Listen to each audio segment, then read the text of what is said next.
बिस्मिल्लाहिर्रहमानिर्रहीम। अस्सलामुअलैकुम। लो जी मेरे किसान भाईओ, टाइम हो गया वा जिन्होंने कायनात दियां वैरायटियां काश्त करनियां सीगियां, वो तकरीबन पनीरियां तैयार हो गई और ट्रांसप्लांट का अमल जारी है। और मेरे वो काश्तकार जेडे 1509 नूं या 1847 नूं या 1692 नूं लाइक करते हैं, तो उन्हों टाइम हो गया वा पनीरी का। तो पनीरी के डिफरेंट तरीके आ बीजण दे, लेकिन मैं जिहड़ा तरीका तुहानूं दसांगा इंशाअल्लाह ताला बड़ा मौसर और बेहतरीन तरीका वा है। तो साडे पंजाब पाकिस्तान दे विच मोस्टली इस तरीके दे नाल इस पनीरी नूं काश्त कीता जांदा।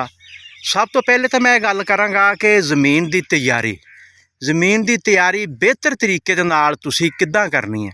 सब तो पहले तुसीं जगह की सिलैक्शन करनी है कि जिथे पानी दा दारो मदार ज़्यादा होवे, क्योंकि बड़ी नाजुक जी ये फसल आ पनीरी आ। इनू पानी की जरूरत अगर टंपरेचर हाई हो जाए ना, तो चौथे दिन भी इनू पानी लगता वा, तो पानी इहदा बदलना भी पै जांदा वा जदों आम टंपरेचर हाई हो जाए, हबस हो जाए, सेका पैण लग जाए। सब तो पहले तो मैं कहांगा कि जड़ियां बूटियां दियां कंट्रोल वास्ते ना बड़े मसले मसाइल आ। हल्का जिहा अगर रूटावेटर कर दिता जाए ना, तो रूटावेटर करके मिट्टी की जिहड़ी उतली तैह है ना हल्की जी, वो कराह की मदद नाल, जिस तरह ए हुण कराह फेर के ते ए मिट्टी आसे पासे कड्ढी पई है, इदां मिट्टी अगर कढ़ दिओ ना, तो जड़ी बूटियां दी जिहड़ी है ना थल्ले उन्हां दियां जड़ां जुड़ां वो भी सफाया हो जाता वा, तो जड़ी बूटी जिहड़ी वो नहीं उगदी। कोई भी फसल आ अगर जड़ी बूटी तो पाक आ, तो समझ लो कि तुसी एक कामयाब किसान आ। तो अगे मैं आवांगा कि दूसरा मरहला की है। फिर तुसी बीज जिहड़ा वा बिल्कुल साफ सुथरा अच्छी कंपनी तो तुसी बीज लैना वा, तो बीज नूं तुसी ज़हर आलूद लाजमन करना वा।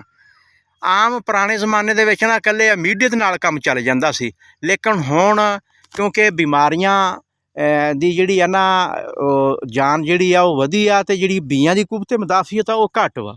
इस वास्ते हुण दो ज़हरां दा मिक्सचर जिहड़ा ना अमीडा डाईफेनाकोनाजोल, ये तुसी ना फफूंदी काश फंजीसाइड दवाई जिहड़ी आ अगर तुसी ला लो तो बहुत ही अच्छी गल आ। ये अगर तुसी नहीं लगांदे तो फिर तुहाडी पनीरी ते बीमारियां दा अटैक हो सकदा वा, तुहाडे पौधे जिहड़े आ वो सेहतमंद नहीं हो सकदे। अच्छा जी, अगला मरहला आ गया कि आर्गैनिक तरीके दे नाल तुसीं इहनूं काश्त करना वा। ए देख लो तुसीं किसान तुहाडे सामने कि रूड़ी थल्ले नीचे रूड़ी डाल रहा वा। फिर उस तो बाद ये बी का छट्टा लाऊगा। बी का छट्टा ला के फिर बी नूं ढकना बहुत जरूरी है। अगर बी असीं नहीं ढकदे तो वह जर्मीनेट नहीं होएगा। इस वास्ते बी नूं ढकण वास्ते भी हल्की जी रूड़ी का इस्तेमाल फार्मर ने करना वा। ए हुण तुसीं देख लो कि किड्डी मेहनत दे नाल ये क्यारियां जिहड़ियां वा ये तैयार कीतियां होईयां वा, ते इहदा लैवल भी बहुत जरूरी आ क्यारियां दा।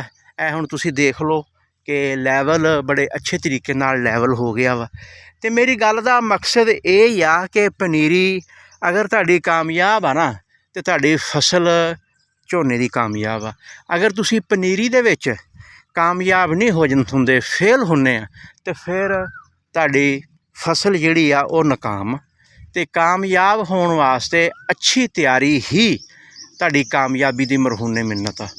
ते ए हुण तुसीं देख लो ये जगह हैगी आ तकरीबन 7 मरले, तो एक मरले दे विच 2 तो 2.5 किलो बी पैंदा वा। कोई थोड़ा जिहा बी ज़्यादा शरा मैं इसलिए दस रहा कि कुछ बी जिहड़े आ ना वो जर्मीनेट नहीं हुंदे, नहीं उगदे। अगर तुसीं मरले दे विच अद्धा किलो ज़्यादा कर लोगे तो चलो वो जिहड़ी शरा वा तुहाडी वो पूरी हो जाएगी। हुण ए तुसीं देख लो कि नौजवान हुण छट्टा करन लगा वा, ज़हर आलूद यह बी आ। तो ए हुण तुसीं देख लो छट्टे का की तरीका, छट्टा भी ये दोहरा करेगा, क्योंकि डबल छट्टे दे नाल ना फिर अबहाम जिहड़ा ख़त्म हो जाता वा, कोई नागा नहीं होएगा।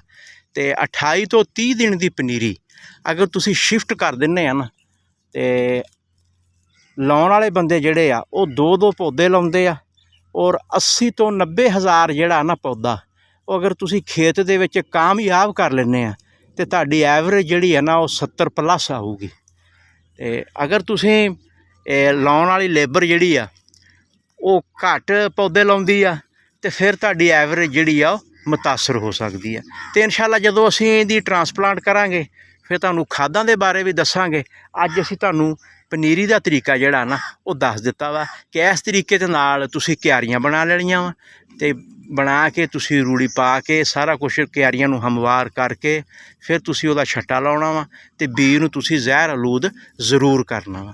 ਉਮੀਦ ਕਰਦੇ ਹਾਂ ਕਿ ਸਾਡੀ ਇਹ ਅੱਜ ਵਾਲਾ ਵੀਡੀਓ ਕਲਿੱਪ ਸਾਡੇ ਕਿਸਾਨ ਭਾਈ ਇਹਦੇ ਤੇ ਅਮਲ ਕਰਕੇ ਇੱਕ ਅੱਛੀ ਔਰ ਭਰਪੂਰ ਅੱਛੀ ਪਨੀਰੀ ਤਿਆਰ ਕਰਕੇ ਔਰ ਇੱਕ ਅੱਛੀ ਪੈਦਾਵਾਰ ਲੈਣ 'ਚ ਕਾਮਯਾਬ ਹੋ ਸਕਦੇ ਆ।